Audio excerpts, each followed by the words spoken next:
Hello? Oh, you're up early. Right, 1 second. Sir, you've got a call from Mother Hub on the line. Sounds important. Give me a damn second. Detective, you're in. Thank you.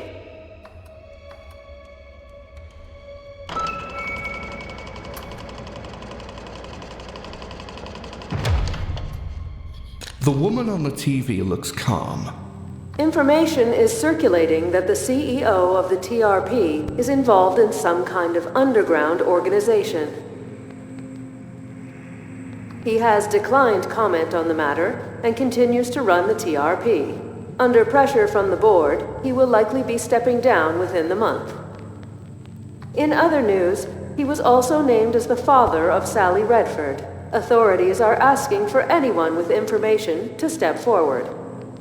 Authorities are in disarray as the new street drug called Scorch sweeps the nation. We urge citizens to look out for the signs in their loved ones. The most common markings of the drug are 3 small square burn marks on the wrist where the drug is administered. As more information surfaces, it would appear that Sally Redford wasn't the first to go missing. Just a week ago, a police officer's daughter was believed to have been abducted. Truly a terrifying time to be a parent. You recognize the writing on the front panel. This is a Norman unit, caked in dust. It looks like it probably doesn't function anymore. The panel falls off with ease, like it was hanging on by a thread. Your fingers fumble in the dark. Then you feel something. Is it an on switch? You can't tell.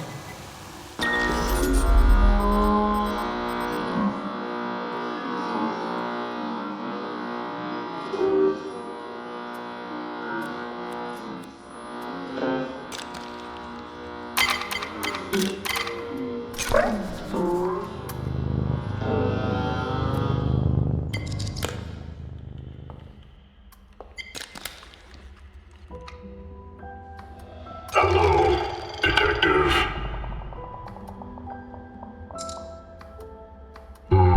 Yes. Ironic considering I'm the one being judged, don't you think? Oh, you mean this whole contraption I'm hooked up to? Quite an interesting end for me, I'd say. The girl. You'll need to be more specific, Detective. Sally. And I suppose you think I did something with her. Perhaps, Detective. And even if I did, it was only after the damage had been done. Damage only a father or mother can do. More than you know. Well, if you think I killed her, you'd be wrong. You see, Sally was a victim, just not mine.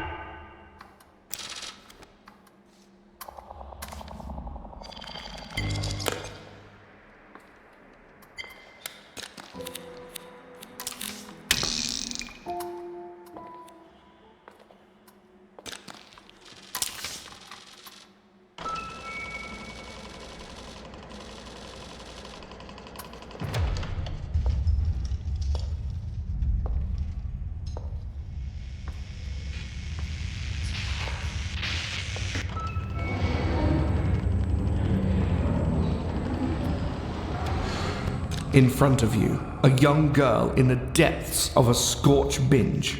Syringe still in her right hand. From the window, you see Judge, though his face is twisted in sadness. Next to Sally in a chair, a blue stuffed bear. You remember when this toy came out. Fuzzy Bear was its name.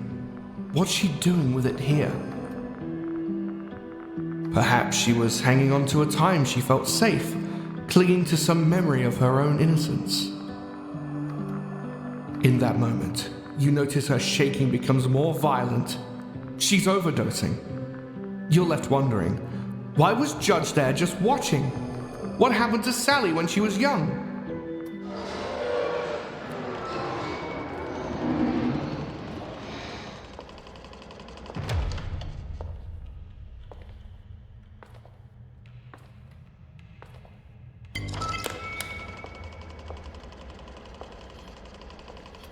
The old bear was a toy belonging to Sally. What is it doing here? I'm Fuzzy Bear. Do you want to be my friend? Do you remember your own daughter? A flash enters your mind. It's painful.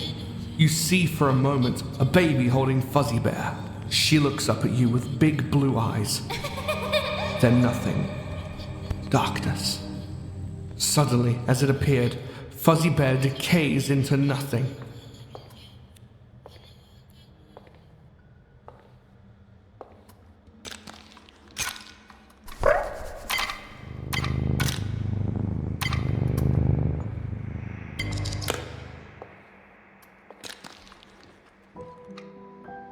Now you know about Sally's little habit. Sally and I had similar lives. The only difference was she was rich and I was poor. We were both disregarded because neither of us were seen by society in vastly different ways. Wouldn't you know we ended up in the same apartment building? Convenient for me. No, I was waiting for what I knew would happen if I was patient. Yes, exactly. Because I'm not a killer detective. I merely repurpose those who are already on their way out. Creating blood circuits.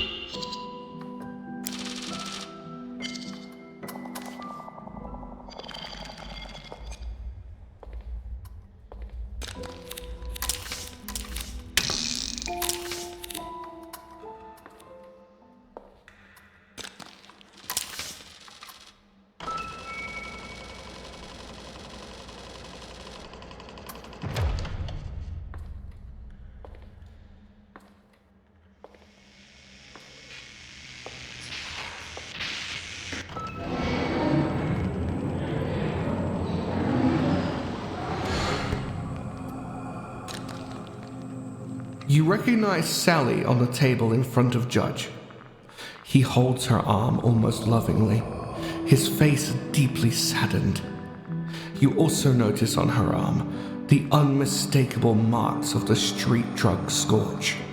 This isn't your fault, you know. I too was born into a life that just wasn't quite right for me. You've been overlooked and disregarded. That's the problem with humans. People like your own father use people, throw them away. They treat us like nothing. You must have felt that in the end, no? Listen though, I won't let your beautiful brain go to waste. I know you're in there still. You'll finally be happy, as will I. Judge then looks behind him, speaking to someone who is not there. You wonder, was he insane? I know. She's perfect. Once I get the others, I'll contact her father. Soon Celine will be among us. The world will be right. You know, I'd give anything for a second chance. What? What do you mean someone is listening? How is it possible? An observer? Here? You'll need to go and deal with it. You feel a cold prickle on your neck. The smell of burned plastic fills your senses. You can taste it. You need to exit this memory right away. Something is wrong. It's not working. You realize you're trapped. Your mind begins to spiral. What if you never get out? Why is this happening? You try to speak, but only one word comes into your mind.